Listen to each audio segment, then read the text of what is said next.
میں ایک دن اپنے دوست سے کہہ رہا تھا کہ ہم جب چھوٹے تھے اور ابھی آغاز کیا تھا کام کا، تو اس وقت ہم کہتے تھے کہ امیر شہر سے حساب لیں گے پائی پائی کا، غریب شہر کے بچے جوان ہونے دو۔ لیکن غریب شہر کے بچے جوان ہو گئے تو ان کے ہاتھ میں سوشل میڈیا، دشمن نے اچک کے ہمارے ہاتھوں سے ہمارے بچے چھینے۔ وہ کبھی آپ نے دیکھا ہے مرغی کو کہ وہ جب کڑک بیٹھتی ہے تو اس کے نیچے انڈے بطخ کے بھی ڈالے جاتے ہیں، اور پھر 21 دن کی مسلسل سینے کی حرارت اور گرمائش پہنچانے کے بعد ان مردہ انڈوں میں آثار حیات نمودار ہونے لگتے۔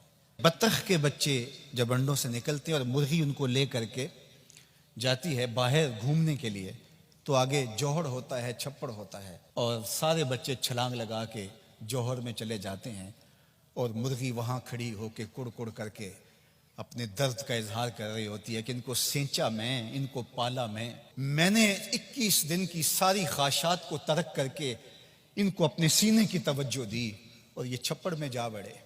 آج ہمارے ساتھ بھی یہی ہوا کہ ہم سوچ رہے تھے کہ یہ نئی نسل اٹھے گی، بنی اسرائیل کی وہ قوم جو قبطیوں کے زیر اثر رہی، اور جب حضرت موسیٰ علیہ السلام نے کہا کہ تم نے عمالقہ سے لڑنے جانا ہے، تو انہوں نے کہا فَاذْهَبْ أَنْتَ وَرَبُّكَ، آپ جائیے، آپ کا رب جائے، ہم تو یہاں بیٹھ کے دیکھیں گے، اگر فتح ہوگی تو ہم آپ کے ساتھ ہوں گے۔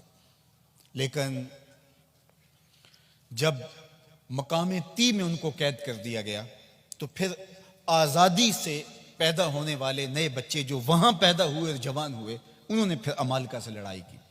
تو ہم جب چھوٹے تھے ہم یہ سوچتے تھے شاید 100 سال تک سامراج کی غلامی رہنے والے لوگ شاید آزاد نہیں ہو پاتے، جو آزاد پاکستان میں سانس لے کے پروان چڑھیں گے تو شاید وہ کھڑے ہوں اور وہ امت کا اثاثہ بن سکیں۔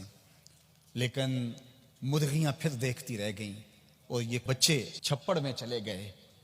یہ چھپڑ چاہے سیاست کا دیکھ لیجئے اور ان کی بولیاں دیکھ لیجئے اور ان کے انداز اور تیور دیکھ لیجئے۔ ہماری اسمبلیاں مچھلی منڈی ہیں اور ہمارے جو نمائندے ہیں وہ قابل فروخت مال ہے۔ قوموں کا اثاثہ یہی ہوتا ہے، قوموں کا سرمایہ یہی ہوتا ہے۔ منبر و محراب کی بات ہوئی، خانقاہوں کی بات ہوئی، یہ درد چھیڑے تو پمبا کجا کجا نہم کہ ہمہ داغ داغ است۔ کسی نے کہا تھا کہاں کہاں روئی رکھوں، جگہ جگہ سے تو خون رستا ہے، جاؤں تو کدھر جاؤں، درد تو رس رہا ہے، خون تو رس رہا ہے۔ تو حیا کا جوہر لٹ گیا، دور موجود کے فتنوں نے ہماری نسل کو اچک لیا ہے۔ وہ غنیمت ہے لوگ جو اپنی نسل کو بچا سکے، اور میں آپ سے یہی کہتا ہوں کہ ہم نے آنے والی نسل کو بچانا ہے، ہم نے ہمت نہیں چھوڑنی، ہم نے آنے والی نسل کے لیے محنت کرنی ہے۔ والدین کو ذمہ لینا پڑے گا کہ ہم اپنی اولاد کی صحیح تربیت کریں۔ صرف جو ہے وہ پیدا ہوئے بچے اور ان کو لوگوں کے رحم و کرم پہ چھوڑ دیا اور جس مرضی سکول میں آنکھیں بند کر کے چھوڑ آئے، اور پتہ ہی نہیں کہ بچوں کی ترجیحات کیا ہیں اور بچے کدھر بڑھ رہے ہیں اور کس سمت رخ کر رہے ہیں۔ یہ والدین کی ذمہ داری ہے اور وہ اولاد کی تربیت کریں۔ پھر استاد کی ذمہ داری ہے کہ وہ اس کو ذمہ لیتا ہے تو پھر اس کی ہر طرح کی فکری تربیت، ذہنی تربیت، علمی تربیت، ہر طرح کی تربیت اس کے ذمہ ہے۔ اور تیسری ذمہ داری منبر و محراب کی ہے۔ یہ نہیں ہے کہ 8 دن کے بعد یا 1 سال کے بعد ہم نے اجتماع کیا اور خطابت کے جوہر دکھلائے اور لوگوں سے داد و تحسین لی اور واہ واہ کیا اور اس بات پہ داد لی کہ اتنے لوگ جمع ہوئے تھے، اتنا اجتماع کثیر ہوا تھا۔ یہ داد لینے کی بات نہیں ہے۔